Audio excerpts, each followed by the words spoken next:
જીવનના વિશેષ આનંદ માટે ભગવાન મહાદેવની પૂજા કરવી જોઈએ. શિવલિંગ પર પૂજ્ય તે વિશેષ પ્રકાર છે મહાદેવની પૂજા કરવી જોઈએ. શા માટે? સા દેવી જગત માતા સ શિવો જગત પિતા. આપણા સૌના માતા પિતા છે. બ્રહ્મા નારદને કહે છે, નારદ સાંભળો, મનુષ્ય આનંદ નહીં પરમ આનંદ મેળવવા માટે મહાદેવનું અર્ચન પૂજન કરવું છે.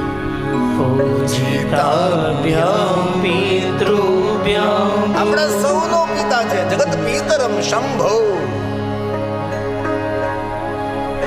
કેટલી સુંદર બ્રહ્માજી આપણે વાત કરે છે. જે મનુષ્ય પોતાના પિતા સમજીને ભગવાન શિવનું પૂજન કરે છે એને આનંદ નહીં, તેને પરમ આનંદની પ્રાપ્તિ થાય છે. આ શિવ મહાપડ ગ્રંથના શ્લોકો છે. પરમાનંદમ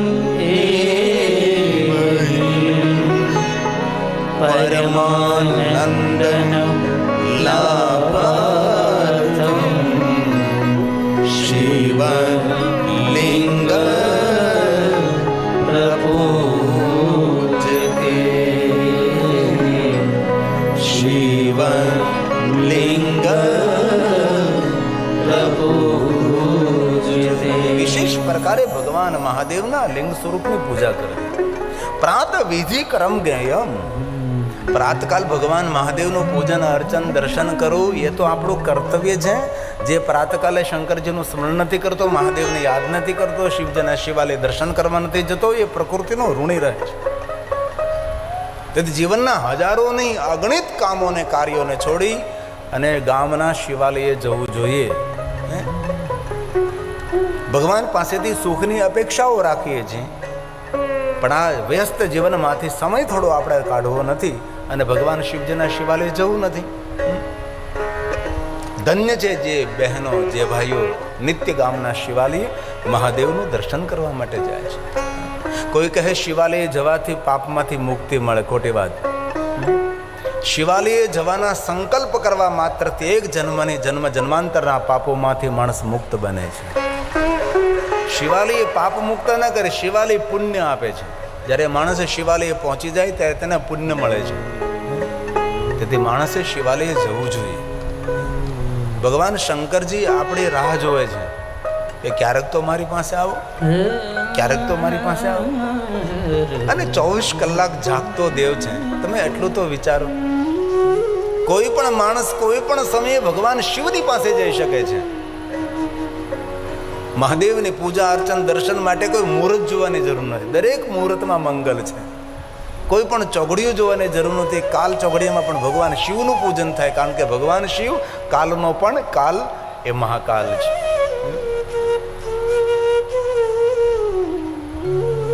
અને બહુ હૃદયથી એક વાત કહું છું, દુનિયાના બધા દ્વાર બંધ થઈ જાય ને, થાય ક્યારેક થાય જીવનમાં, અને દરેકના જીવનમાં એ પળ આવે છે. એવું નહીં કે રોજ માટે જ આપણે સૂર્ય ઉગેલો હોય, ક્યારેક સૂર્યાસ્ત પણ જીવનમાં થાય. અંધકારમાંથી પ્રકાશ આપનારો શિવ છે, અને દુનિયાના બધા જ દ્વારો બંધ થઈ જાય ને ત્યારે ભગવાન શિવજીના દ્વારે પહોંચી જાઓ, બધા દ્વારો ખુલી જશે, બધા રસ્તાઓ તમારા ખુલી જશે. શિવાલય જેને તમે પૂજા ન કરો, અર્ચન ન કરો, કાંઈ પણ મંત્ર સ્તોત્રનો પાઠ ન કરો, શિવાલય જેને શાંતિથી બેસવાથી, મૌનથી બેસવું એ પણ શિવની ઉપાસના છે. શંકર ભગવાને મહાકાલીને કહ્યું કે મહાકાલી, મને મૌન બહુ જ પ્રિય છે.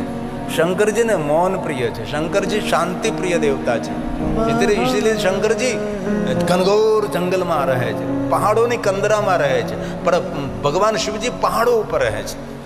એટલે તો આપણે બોલીએ ને, શાંતાકારમ શિખર શયનમ, શિખર ઉપર શયન કરતા. અને શિવ એક એવા દેવ છે, દરેક ક્ષેત્રમાં શિખરસ્થ છે.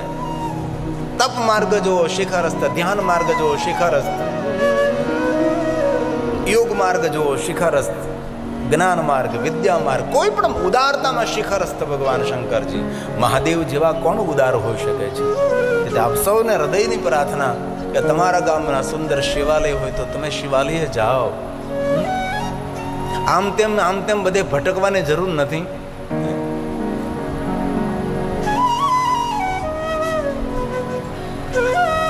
આજ કોઈક સવારમાં કોઈ કુંડલી લઈને ભય આવ્યો હતો. કુંડલી આવે ને, કુંડલી બનાવે, જન્મ કુંડલી. તો મને કે આમાં કેમ ઠીક છે? મેં તો કુંડલીના ગ્રહો બધા આગા પાછા હોય, પણ તમારી મુંડલી જો એકવાર મહાદેવને અર્પણ કરજો ને તો કુંડલીના બધા ગ્રહો સીધા થઈ જાય. કારણ કે જીવનને સાર્થક કરવું હોય તો શિવજી પાસે પહોંચવું પડે છે. અને કોઈ પણ માણસ કોઈ પણ સમયે શિવજીની તો કેટલી સરસ દુનિયા છે, કોઈ મુહૂર્ત જોવાની જરૂર નહીં. શિવાલય જવું જોઈએ. અને જ્યારે શિવાલય જાઓ ત્યારે પહેલા પગથિયાને પગે લાગો, ગણોને મનોને પગે લાગો, નંદી મહારાજને પ્રણામ કરો, કુર્મને પ્રણામ કરો. એનું પણ એક મોટું વિજ્ઞાન છે કુર્મ નંદીનું. ગણપતિ મહારાજને પ્રણામ કરો, હનુમાનજી મહારાજને પ્રણામ કરો, ત્યારબાદ આદ્યશક્તિ ભવાનીની વંદના કરો અને ભગવાન શંકરજીને પ્રણામ, સાષ્ટાંગ પ્રણામ, દંડવત પ્રણામ કરો. અને જે તમે લઈ ગયા હોય તે લિંગ અને પીઠથી દૂર અર્પણ કરો. લિંગ અને પીઠ ઉપર ફલ, પુંગીફલ, શ્રીફલ ન મુકાય. શિવલિંગ એ સાક્ષાત શિવ છે, પીઠ એ સાક્ષાત જગદંબા છે. જે તમે લઈ ગયા છો એ શિવલિંગ અને પીઠથી દૂર રાખો. પીઠ ઉપર ટેકો ન દેવાય, પીઠ ઉપર દીપ ન રખાય, પીઠ ઉપર કોઈ વસ્તુ ન રખાય, કારણ કે સાક્ષાત એ જગદંબાનું સ્વરૂપ છે.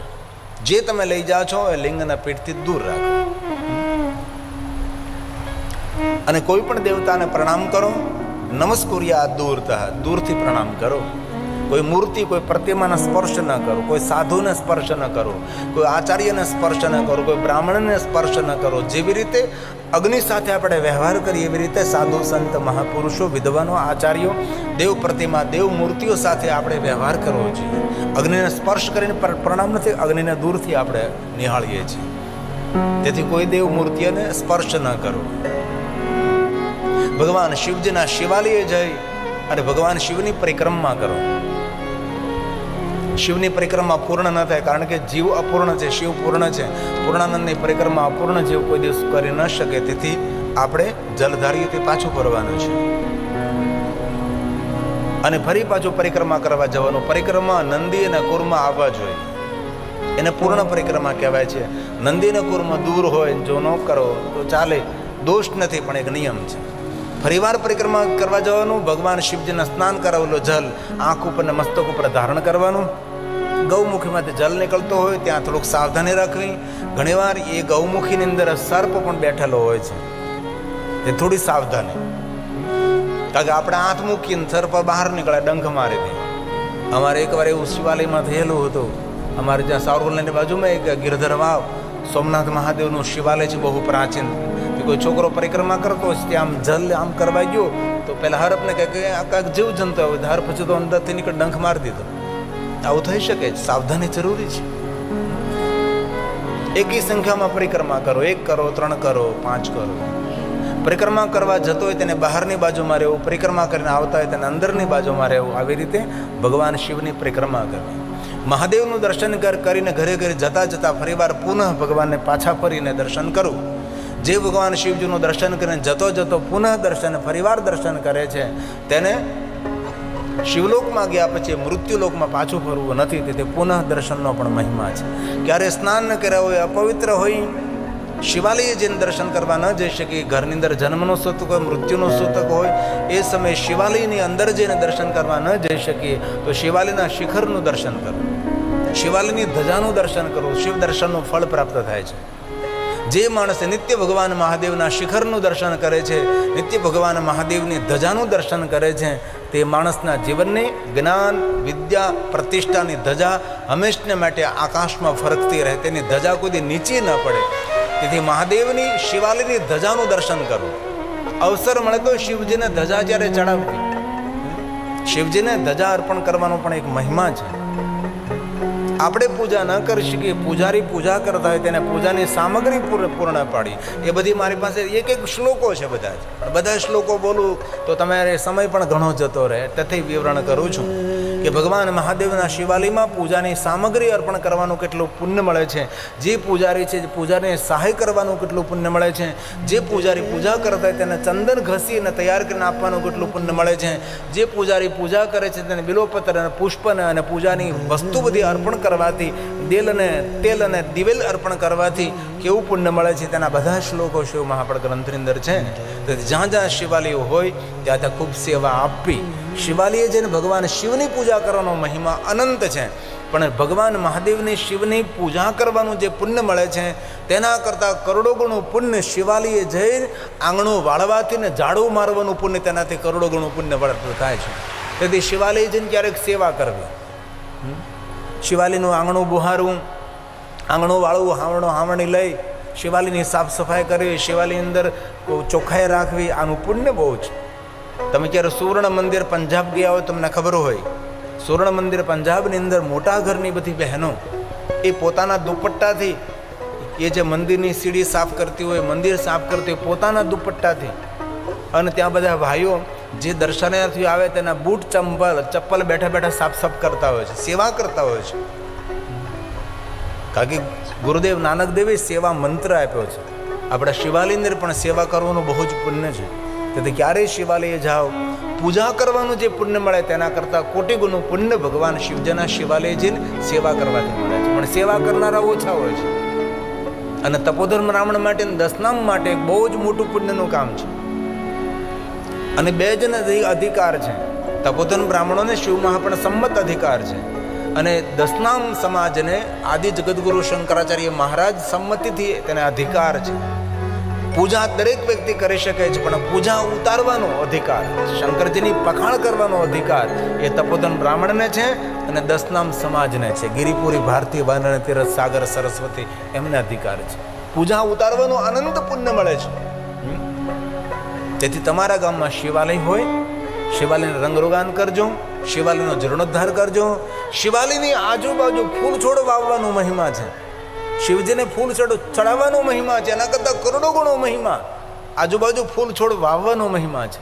અને બીજી એક હૃદયની વાત કરું, મારી પાસે પ્રમાણ સાથે હું કહી શકું છું, શિવજીને જલાભિષેક કરવાનો મહિમા છે, અને તેના કરતાં કરોડો ગણું પુણ્ય શિવાલયની આસપાસ જે વૃક્ષો હોય ને તેને જલ અર્પણ કરવાનો પુણ્ય છે. મહાદેવને જલ ચડાવી એના કરતાં અધિક પુણ્ય શિવાલયની આસપાસ જે વૃક્ષો હોય તેને જલ ચડાવી એનું પુણ્ય છે. અને ભગવાન સ્વયં શિવજીએ કહ્યું છે કે કોઈ પણ જીવને જ્યારે આપણે તૃપ્ત કરીએ છીએ ને ત્યારે ભગવાન શિવ એમ કહે એમાં હું તૃપ્ત થઈ રહ્યો છું. જ્યારે કોઈ જીવનો અનાદર કરીએ છીએ ત્યારે ભગવાન શિવ એમ કહે છે એ કોઈ જીવનો અનાદર નથી કરતો, એ મારો અનાદર કરે છે. શિવ ભક્ત કેવો હોય છે, શિવ ભક્તોના લક્ષણો શું? મન અશાંત હોય ત્યારે ભગવાન મહાદેવને જલાભિષેક કરો, બાબાને જલ ચડાવો, મન શાંત થશે. કે જ્યારે ભગવાનને જલ ચડાવીએ ત્યારે આપણું તન પાત્ર પકડે છે, મન આપણું ધારા તૂટે નહીં તેમાં હોય છે, અને વાણીથી આપણે મંત્રો બોલતા હોય છે. તેથી વાણી, મન અને તનનો સમન્વય ભગવાન મહાદેવને આપણે જલાભિષેક કરીએ છીએ. કોઈ જગ્યાએ અશાંતિ લાગતી હોય, અશાંત મન હોય, ઉદ્વેગથી ભરાયેલું, તાપ અને સંતાપથી ખરડાયેલું મન હોય, એ સમયે ભગવાન શિવને અભિષેક કરો. ભગવાન રામજી લક્ષ્મણજીને વારંવાર કે ચાલ લક્ષ્મણ આપણે ભગવાનને જલાભિષેક કરીએ. અરે દ્વારકાધીશ કદમ કદમ પર ભાઈ બલરામને સાથે લઈને અભિષેક કરે, 5 પાંડવને માર્ગદર્શન કરે. તો કોઈ પણ કાર્ય કરતા પહેલા મહાદેવને જલાભિષેક કરો. યુદ્ધ કરવાનું, યુદ્ધ ખેડવાનું હતું, અર્જુનને પકડીને લઈ જાય છે. અર્જુન પહેલા આપણે ભગવાન મહાદેવને અભિષેક કરીએ, કારણ કે શંકરજીને જે જલથી અભિષેક કરે છે એ કાર્યમાં તેને સફળતા પ્રાપ્ત થાય છે. તેથી કોઈ પણ કાર્ય પ્રારંભે, કોઈ પણ યાત્રા પ્રારંભે તમારા ગામની અંદર મહાદેવ ગામડે ગામડે શંકરજી બિરાજે છે, અને તમારા ગામના પાદરમાં મધ્યમાં બેઠો બેઠો તમારી રાહ જોવે છે. એકવાર તો મારી પાસે આવો, તમારા ભાગ્યની રેખા હું બદલી શકો છો. એ ભગવાન મહાદેવ છે, એ શંકરજી. તમે જાઓ તો ખરા ક્યારે, મહાદેવને જલ ચડાવો. ભગવાન દ્વારકાધીશ મહાદેવને જલાભિષેક કરે. સહાર્જુનમ, વાસુદેવ સાથે અર્જુન, અને જગ પ્રસિદ્ધ અભિષેક. ઓમ નમો ભવા શર્વાય રુદ્રાય પ્રદાય પશુનાપતિ. આર કોઈ બોલી શકે? ઓમ નમો ભવાય શર્વાય રુદ્રાય વરદાય ચ પશુનાં પતે નિત્યમ ઉગ્રાય ચ કપર્દિને મહાદેવા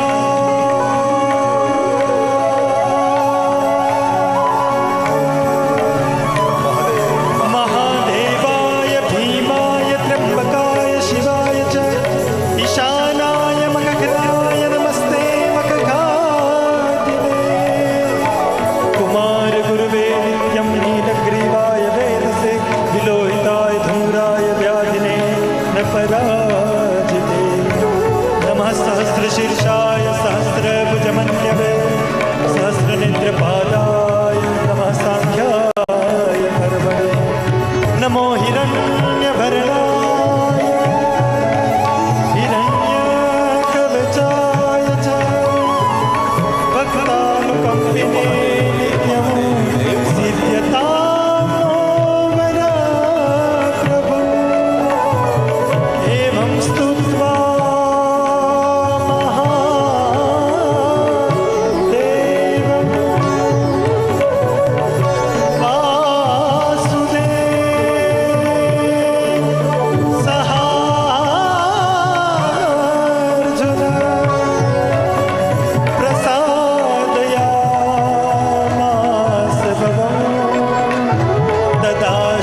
શિવાલયની આજુબાજુ કોઈ જલાશય હોય તો એ જલ કોઈ સામાન્ય જલ નથી. શિવસ્ય વચનમ યથા, મહાદેવે વચન આપ્યું છે કે શિવાલયની આસપાસ કોઈ પણ જલાશય હોય એ જલ નથી. શિવ ગંગેતી વિજ્ઞેયમ, કોઈ જગ્યાએ ગંગાજલ ન મળે તો શિવાલયની આસપાસ કોઈ વાવ હોય, કૂપ હોય, વાવડી હોય, તલાવ હોય, સરિતા હોય, એને શિવ ગંગાજલ કહેવાય. શિવ ગંગેતી વિજ્ઞેયમ. ઓર સ્વયં શિવ કહે શિવસ્ય વચનમ યથા, મહાદેવે વચન આપેલું છે. તેથી જો જીવનને મંગલમય બનાવવું હોય તો જીવનના અનેક કામો છોડી અને સવારમાં શિવાલયે જવું જોઈએ. અને જે ગામમાં શિવાલય ન હોય એ ગામનું પાણી તો નહીં પીવું, પણ એ ગામમાં પગ પણ ન મૂકવો. જે નગરમાં શિવાલય ન હોય એ નગરની સામે દ્રષ્ટિ પણ ન કરવી. જેના ઘરમાં શિવની પૂજા ન હોય એ ઘરનું પાણી પણ નહીં પીવું, અને જેના મુખમાં શિવનું નામ ન હોય એનું મુખ પણ ન જોવું. સૂતક લાગે સૂતક, અપવિત્રતા લાગે એ શિવ છે. इसलिए प्रात विधि करम, प्रातकाल भगवान શિવનું દર્શન કરો. આપણું કર્તવ્ય છે, જવું જોઈએ. આગળ એમાંથી પૂછું તો 25% લોકો નીકળે રોજ શિવાલય જવાવાળા હોય. જવું જ નથી. અને આત્મઘાતે કોને કહ્યું ખબર છે? જે ઝેર પીને મરી જાય, સળગીને મરી જાય તે આત્મઘાતી નથી. આત્મઘાતી તેને કહ્યું છે આત્મકલ્યાણ માટે કાંઈ પણ કરતો નથી, એને આત્મઘાતી કહેવાય છે. શિવાલય જવું જોઈએ. ભગવાન મહર્ષિ વેદવ્યાસ કહે છે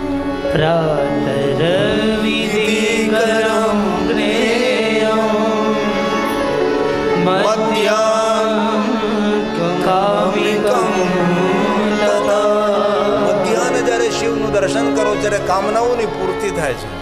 તેથી મધ્યાહને જવું જોઈએ દર્શન કરવા માટે. ભલે ભાઈ પ્રાતકાલ ન જઈ શકો, મધ્યાહન ન જઈ શકો, પરંતુ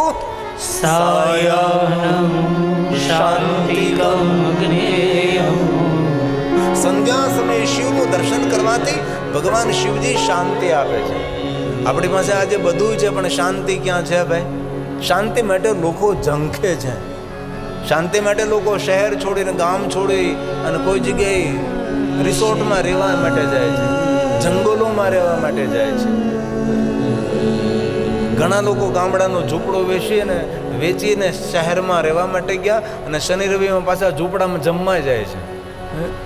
વૈશલભાઈ ઝૂંપડામાં જમવા જાય તો પછી તારા ગામડાનું ઝૂંપડું તારા માટે હું ખોટું હતું ભાઈ. સમય ભગવાન શિવના દર્શનનો મહિમા છે. તેથી ભગવાન મહાદેવનું વિશેષ પ્રકારે દર્શન, પૂજન, અર્ચન કરવું જોઈએ. તમારા ગામનું શિવાલય એ તમારા માટે સુખનું કેન્દ્ર છે. તમારા ગામનું શિવાલય તમારા માટે કામપૂર્તિ કરવાનું શ્રેષ્ઠ કામપૂર્ણ સ્થાન છે. ગામનું સુંદર શિવાલય તમે શિવાલય ન જાઓ. ભલે તમે રોજ ન જઈ શકો પણ કમસે કમ સોમવારે તો જાઓ. અને એટલું બધું તો ક્યાં આપણે કામ હોય છે? આજનો માણસ કામ કાંઈ કરતો નથી પણ 24 કલાક બીજી હોય છે. શું પણ ભગવાને 24 કલાક આપી છે આપણને, જવું જોઈએ. અને ખાસ યુવાન ભાઈઓ બહેનો શિવાલય જાઓ. 7 દિવસ શિવાલય જાઓ. 30 સપ્તાહ શિવાલય જાઓ અને 3 સપ્તાહની અંદર તમારા જીવનમાં કાંઈક નવી ઉર્જા પ્રવેશે નહીં. આ અનુભવ તો કરો, અનુભવ તો કરો. શિવાલય એક યંત્ર છે, શિવાલય એક મંત્ર છે, શિવાલય ધ્યાન કેન્દ્ર છે, શિવાલયનો અદ્ભુત મહિમા છે. તેથી ભગવાન મહાદેવનું દર્શન, પૂજન, અર્ચનનો અલૌકિક મહિમા છે. શિવ મહાપડ ગ્રંથમાં અનેક અનેક સંવિધોની, અનેક અનેક સામગ્રીઓની પૂજાનું વર્ણન છે. પરંતુ ભગવાન મહર્ષિ વેદવ્યાસજીએ પણ કહ્યું છે કે ભગવાન મહાદેવની પૂજા કરતા કરતા આપણા જીવનના જે આપણા કર્મો છે બદલવા જોઈએ, કર્મ બદલવા જોઈએ. કથા શા માટે? કથા જીવનના પરિવર્તન માટે છે, આધ્યાત્મિક મોટિવેશન છે. આપણે કથા સાંભળીએ અને આપણા જીવનમાં કોઈ પણ પરિવર્તન ન આવે તો કથાનું શ્રવણ કર્યું, શ્રવણમ મંગલમ. પણ જીવનનો આનંદ તો મેળવવો હોય તો જીવનમાં પરિવર્તન જરૂરી છે.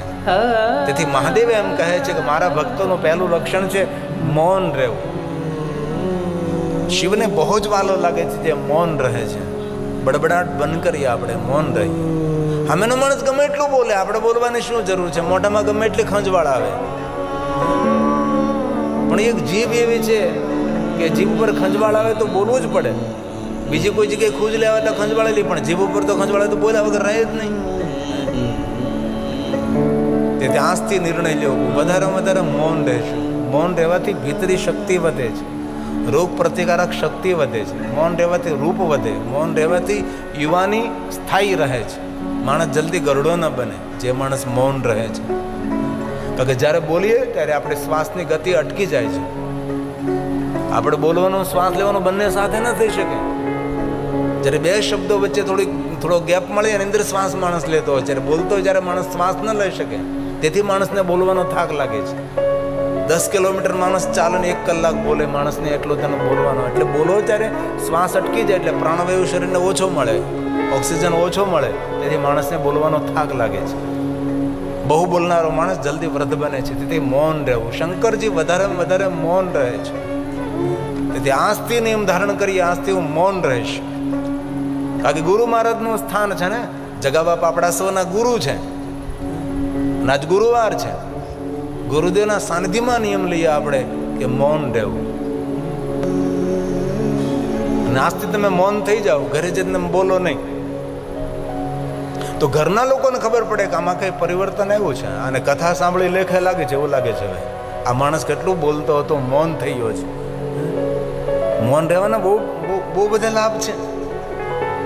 તેથી પહેલો નિયમ શંકરના, મહાદેવના ભક્તોનો મૌન રહેવું.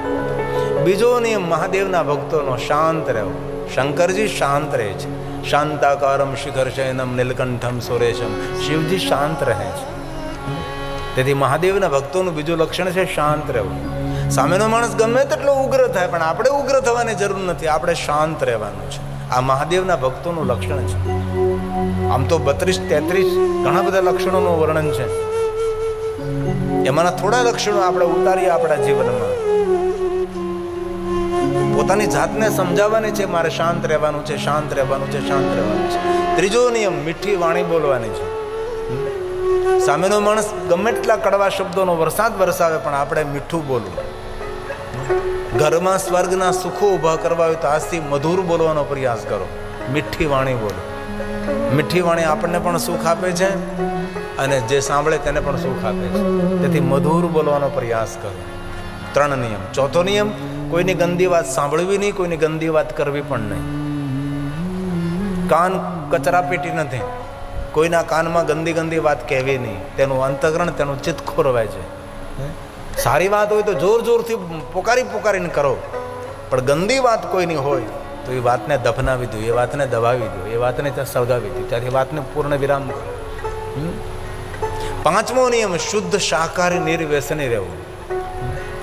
ભોજન આપણું પવિત્ર હોવું જોઈએ. કારણ કે અન્ન એ ઔષધિ છે, અન્ન એ આપણું જીવન છે. જે તમે ભોજન કરી રહ્યા છો એ જ આપણું જીવન છે. તેથી આપણું ભોજન પવિત્ર ભોજન હોવું જોઈએ. એક પણ વ્યસન નહીં હોવું જોઈએ.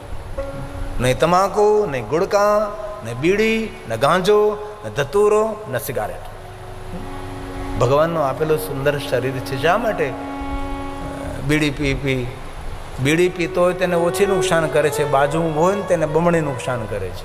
કારણ કે જે માણસ બીડી પીવે તેને ચોખ્ખા ધુમાડા મળે છે, અને બાજુ હોય તેને એના પેટમાં જાય, ફેફડામાં જાય, નાકમાંથી બહાર નીકળે પછી આપણને મળે છે. તેથી કથા સાંભળ્યા પછી બીજું કાંઈ ન કરો. કથા સાંભળ્યા પછી જો કે આપણું ગામ તો નિર્વ્યસન નહીં, આપણો વિસ્તારમાં તો કોઈને વ્યસન હોય જ નહીં. આપણા વિસ્તારમાં તો કોઈ તમાકુ ન ખાતું હોય, માવો ન ખાતું હોય, ગુડકા ન ખાતું હોય, આપણા વિસ્તારમાં તો કોઈ બીડી પણ ન પીતું હોય. અને બીજી વાત ન કહેવાય પણ કહું છું કે બીડીનો સગો ભાઈ અગરબત્તી છે. અગરબત્તી ખુલ્લામાં કરાય છે. બંધ મકાનમાં, બંધ મંદિરમાં અગરબત્તીનો ધુમાડો એ ફેફડામાં જાય છે. અગરબત્તીની શ્વાસ એ કેમિકલોમાંથી ઊભી કરવામાં આવે છે. ઓર્ગેનિક અગરબત્તી તો વસ્તુ અલગ છે. આપણે મંદિરોમાં ધૂપ કરીએ પણ ધૂપ થોડો કરીને ધૂપિયાને આપણે બહાર મૂકી દેતા હોય છે. પછી મંદિરમાં એ ધૂપિયો ન રહે.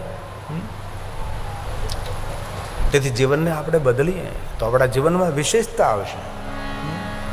તેથી ભગવાન મહર્ષિ વેદવ્યાસે કહ્યું છે કે આ બધી પૂજા, અર્ચન, દર્શન ત્યારે જ આપણા જીવનમાં ફલદાયી બને છે. એવમ જ્ઞાતવા નર કુર્વન. જ્યાં સુધી આપણા કર્મોને નહીં બદલીએ ત્યાં સુધી આ બધું જ આપણા માટે લેખે નહીં લાગે. ત્યારે જ ફલ મળે છે. યથોક્ત ફલ ભાગ ભવે. ત્યારે જ ફલ મળે છે જ્યારે આપણા કર્મોને, આપણી જીવનશૈલીને બદલવામાં આવે. જીવનશૈલી ન બદલી તો આપણો કયો અર્થ?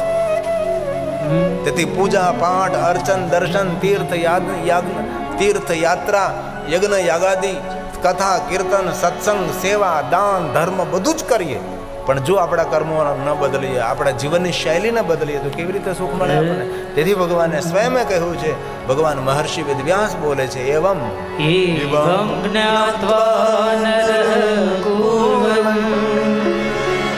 યથોક્ત ફલભાગ ભવે. કલો યુગે વિશેષેણ ફલ સિદ્ધિસ્તુ કર્મણા ફલ સિદ્ધિસ્તુ કર્મણા. જેવા કર્મો કરશો તેવા ફલ પ્રાપ્ત થશે, આવું ભગવાને કહ્યું છે. તેથી કર્મો સુધારવા. કઠોર પુરુષાર્થ કરતા ભલે અડધો રોટલો મળે, ખાઈને લેર કરવી. અનિતિનો 1 રૂપિયો આપણા ઘરમાં ન આવે તેની સંપૂર્ણપણે તકેદારી રાખવી. કારણ કે આપણા કર્મો આપણે જ ભોગવવાના છે. આપણા કરેલા કર્મો કાંઈ નહીં આપણી પત્ની ભોગવે, નહીં આપણા સંતાનો ભોગવે, નહીં આપણો પરિવાર ભોગવે. આપણા કર્મોનું ફલ આપણે પોતે ભોગવવાનું છે. એના દંડના પાત્ર આપણે પોતે છે. તેથી સારા કર્મો કરે. કર્મ પ્રધાન વિશ્વ રચી રાખા. જ્યારે જગતનું પ્રાગટ્યકરણ થયું ત્યારે રુદ્રદેવે બ્રહ્માના કહ્યું કે બ્રહ્માજી, તમે કોઈને સુખ નહીં આપી શકો, તમે કોઈને દુઃખ નહીં આપી શકો. સુખ અને દુઃખ પોતાના કર્મોના આધારિત રહેશે. આવું સ્વયં રુદ્રદેવે કહેલું છે બ્રહ્માજીને. તેથી સુખ અને દુઃખ એ આપણા કર્મો આધારિત હોય છે. અને તુલસીનો પ્રસાદ પણ છે. કર્મ પ્રધાન વિશ્વ રચી રાખા. પૂર્ણ જગતની રચના એ કર્મ પ્રધાન છે. દરેક પોતપોતાના કર્મોને ભોગવવા જ પડે છે. જીવનમાં કોઈ સુખ આવે તો સમજી લેવું કોઈ સારા કર્મો ફલિત થયા છે, અને કોઈ દુઃખ આવે તો સમજી લેવું કોઈ એવા કર્મો ફલિત થયા છે. કારણ કે ટ્રેન 2 પટરી પર ચાલે છે, નદી પણ 2 કિનારોની વચ્ચે ચાલે છે. આપણું જીવન પણ સુખ અને દુઃખના કિનારોની વચ્ચે વહી રહ્યું છે. જીવન એક સરિતા છે. તેથી ત્યાર દુઃખમાં રડી ન પડવું અને સુખમાં ચલકાઈ ન જવું. જીવનને સમજવાની આપણે કોશિશ કરીએ, પ્રયાસ કરીએ. તેથી રામચરિત માનસ તુલસી કર્મ પ્રધાન વિશ્વ રચી રાખા. જો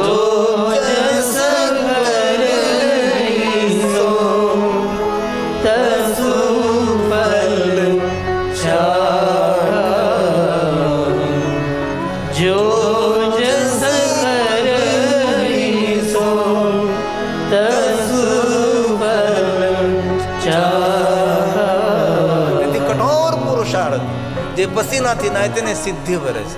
સત્કર્મોની સાથે, સત્સંગની સાથે પ્રભુને સાથે રાખી અને ખૂબ મહેનત કરજે પુરુષ. આળસુ માણસ તો એ મરેલો માણસ છે. આળસ શેતાનનું ઘર છે, આળસ ભૂતનું કારખાનું છે, આળસ એ મૃત્યુ છે. આળસને ખંખેરી નાખીએ. એ ક્લાસ 1 ઓફિસરો થયા હોય ને તેને પૂછો કેટલી કલાક તેને વાંચન કર્યું છે. મોટા મોટા સફળ ડોક્ટરો છે, પૂછો તેને કેટલું તેને વાંચન કર્યું છે, કેટલી મહેનત કરી છે. કોઈ સફળ પુરુષ તેને પૂછો કેટલા દુઃખો જીવનમાં ધરબાયેલા છે. કોઈ પણ ક્ષેત્રમાં, સામાજિક ક્ષેત્ર, રાજકીય ક્ષેત્ર, ધાર્મિક ક્ષેત્ર, કોઈ પણ ક્ષેત્રમાં જે માણસ સફળ થયો છે એને કેટલો પુરુષાર્થ કર્યો, કેટલી તેને મહેનત કરી છે. બીજ ફટાય ત્યારે અંકુર નીકળે છે ને અંકુર નીકળે પછી છોડ બને છે ને પછી એમાંથી વૃક્ષ બને છે. એક દિવસમાં બધું ન થઈ શકે. તેથી દરેક યુવાન ભાઈઓ બહેનોને ખૂબ પ્રાર્થના, મહેનત કરો, પુરુષાર્થ કરો, આળસને ખંખેરો. સકલ પદાર્થ હૈ જગમાં, પુરુષાર્થ વગર સફળ ન થવાય.